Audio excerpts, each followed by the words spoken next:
নমস্কার, সৌভাগ্য সমৃদ্ধিতে আপনাদের আরো আরেকবার স্বাগত জানাই। আপনারা দেখছেন সৌভাগ্যের সিঁড়ি দিয়ে উঠে ঠিক সমৃদ্ধির বাগানে পৌঁছে যাওয়া, এরই তো নাম সৌভাগ্য ও সমৃদ্ধি। আচ্ছা, আমাদের এই বিশ্ব হিন্দু ধর্মমত অনুযায়ী কে চালাচ্ছেন? পরম পিতা দেবাদিদেব মহাদেব। তাই মহাদেবের কৃপা আমাদের প্রত্যেকটি জীবের জন্য ভীষণ প্রয়োজনীয়।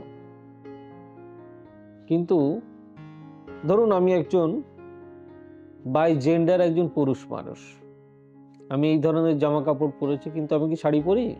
না, কারণ সেটা নিয়ম নয়। ঠিক সেরকম আমরা বাড়িতে যে দেবাদিদেবের পুজো করি, তার যে আরাধনা করি, সে আরাধনারও বেশ কিছু নিয়ম আছে, সে নিয়মটা মেনে চলতে হয়। যেরকম সাধারণত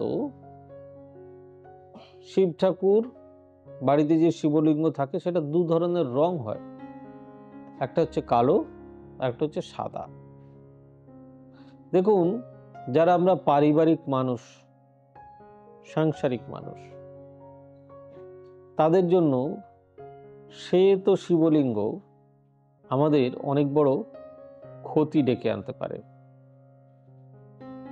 তাই শিবলিঙ্গ অতি অবশ্যই যারা সাংসারিক মানুষ তাদের বাড়িতে কালো রঙেরই রাখা উচিত। যাই হোক, শুরু করা যাক আজকের ভিডিও।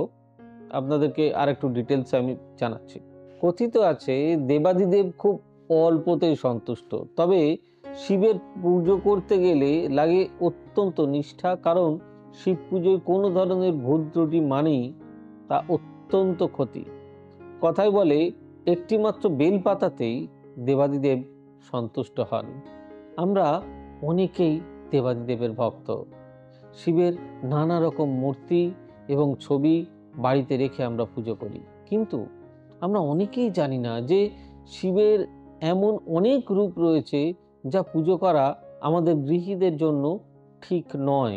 এতে শুভ ফলের থেকে বরং অশুভ ফলই বেশি হয়। আমাদের অনেকের বাড়িতেই শিবলিঙ্গ থাকে।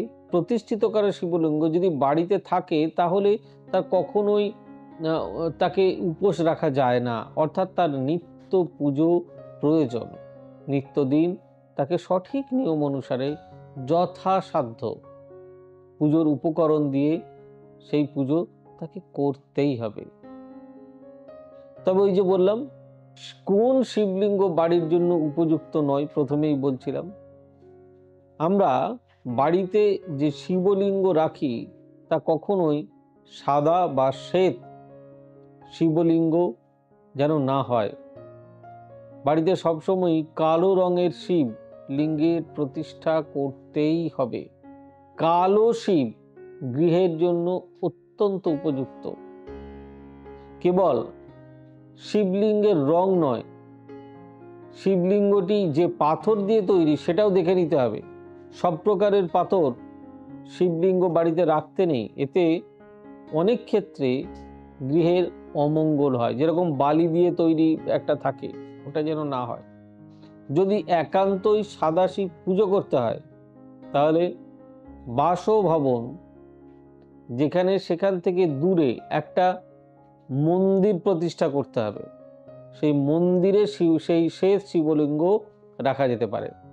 শিব যেহেতু অল্পতেই সন্তুষ্ট, তাই তার জন্য খুব বড় যে মন্দির করা প্রয়োজন এরকমটা নয়, একটা ছোট্ট মন্দির করাই যথেষ্ট। দেবাদিদেব যা চান, তিনি অল্পতেই সন্তুষ্ট, তিনি ভোলেনাথ, ভোলে বাবা। তো দেখবেন তাকে নিষ্ঠা ভরে একটি নিখুঁত বেলপাতা দিয়ে আপনি পুজো দিন, তাতেই তিনি খুশি হন, তার বেশি কিছু চায় না। আর এই নিয়মগুলো যদি আপনারা সত্যি সত্যি মেনে চলতে পারেন, আপনার সৌভাগ্য অতি অবশ্যই আপনাকে ঘিরে থাকবে। দেখুন, জীবন মানেই তো ওঠা পড়া। স্বয়ং দেবাদিদেবকেও পাগলের মতন প্রলয় করতে হয়েছিল যখন মা উমা মারা গিয়েছিলেন। তাই আমাদের মানব জীবনও এতটা সোজা নয়। তিনি তখন প্রলয় নৃত্য শুরু করে দিয়েছিলেন। আমাদের জীবনে এরকম প্রলয় আসে, এক একটা সময় আসে যেটা আমাদের জীবনকে নাড়া দিয়ে যায়।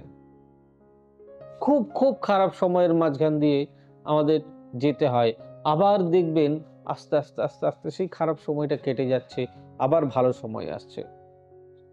দেবাদিদেবের ওপর ভরসা রাখুন, তার কৃপা যেন আমাদের প্রত্যেকের উপর বর্ষিত হয়, এই আমি ঈশ্বরের কাছে, দেবাদিদেবের কাছে প্রার্থনা করি।